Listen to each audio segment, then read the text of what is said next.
Antes de entrar de lleno en el análisis y valoración de los riesgos a los que deben hacer frente nuestros negocios, es importante entender algunos conceptos básicos tales como riesgos, amenazas y vulnerabilidades, que nos van a facilitar el llevar a cabo un análisis y valoración adecuados.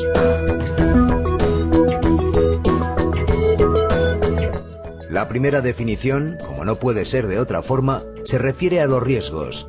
Se considera riesgo la estimación del grado de exposición de un activo a que una amenaza se materialice sobre él, causando daños a la organización. El riesgo indica lo que le podría pasar a los activos si no se protegen adecuadamente. Las amenazas son los eventos que pueden desencadenar un incidente, produciendo daños materiales o inmateriales en los activos. Las vulnerabilidades son las debilidades que tienen los activos o grupos de activos que pueden ser aprovechadas por una amenaza. El impacto es la consecuencia de la materialización de una amenaza sobre un activo. El riesgo intrínseco es la posibilidad de que se produzca un impacto determinado en un activo o en un grupo de activos. Las salvaguardas son las prácticas, procedimientos o mecanismos que reducen el riesgo. Estas pueden actuar disminuyendo el impacto o la probabilidad.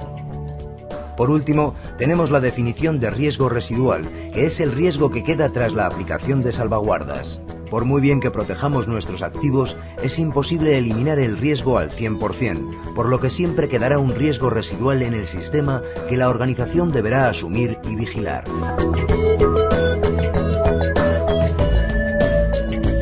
Conocer todos estos términos facilita la comprensión del tema que nos ocupa, el análisis de riesgos. Podríamos decir que este proceso consiste en identificar los riesgos de seguridad en nuestra empresa, determinar su magnitud e identificar las áreas que requieren implantar salvaguardas. Gracias al análisis de riesgos, conoceremos el impacto económico de un fallo de seguridad y la probabilidad realista de que ocurra ese fallo.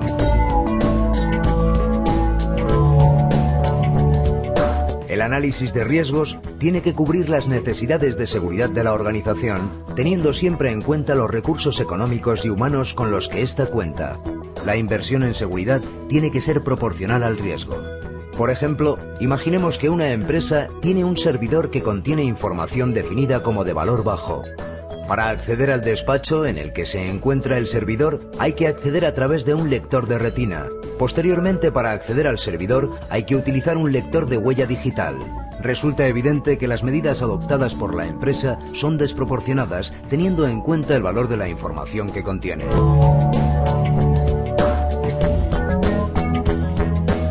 El análisis de riesgos aporta objetividad a los criterios en los que se apoya la seguridad, ya que se centra en proteger los activos más críticos y permite a la organización gestionar los riesgos por sí misma. Además, apoya la toma de decisiones basándose en los riesgos propios. Para evitar la subjetividad durante la realización del análisis, es bueno contar con la colaboración de diversas áreas de la organización y no únicamente con el área propietaria del activo, ya que se evitará en gran medida la subjetividad que pueda tener el responsable de dicho activo. Los análisis de riesgos deben utilizar unos criterios definidos claramente que se puedan reproducir en ocasiones sucesivas. De esta manera, se puede ir comparando el nivel de riesgo en una organización a medida que se va mejorando el sistema de gestión de seguridad de la información.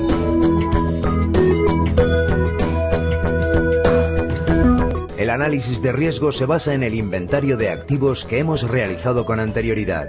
Si nuestro inventario es muy extenso, podemos decidir realizar el análisis de riesgos solo de los activos más críticos. A continuación, se identificarán las amenazas que pueden afectar a estos activos.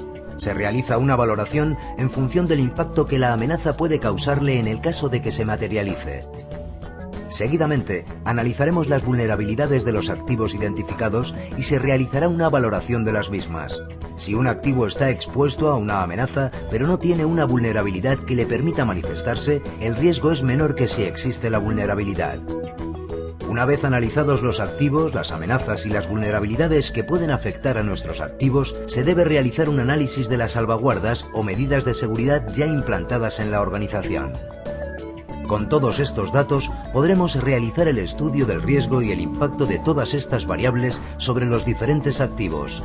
Esto nos permitirá obtener los resultados del análisis de riesgos que definen a qué nivel de riesgo está expuesta la organización y tomar medidas al respecto. El proceso del análisis de riesgos debe estar perfectamente documentado para poder justificar las acciones que se van a desarrollar y conseguir el nivel de seguridad que la organización quiere alcanzar.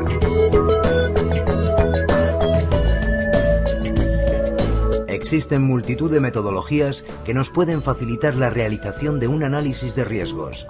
Estas metodologías nos indican los pasos a seguir para su correcta ejecución, ya que, como hemos visto, suelen ser muy complejos y tienen multitud de variables. Utilizar una herramienta para llevar a cabo el análisis de riesgos facilita su elaboración y permite realizar las labores de manera más sistemática. Esto facilita que la información resultante sea reutilizable y comparable con resultados de sucesivos análisis. Algunas de estas metodologías son Majerit, la metodología detallada en la norma ISO/IEC 27005, Octave, NIST SP 830, etc.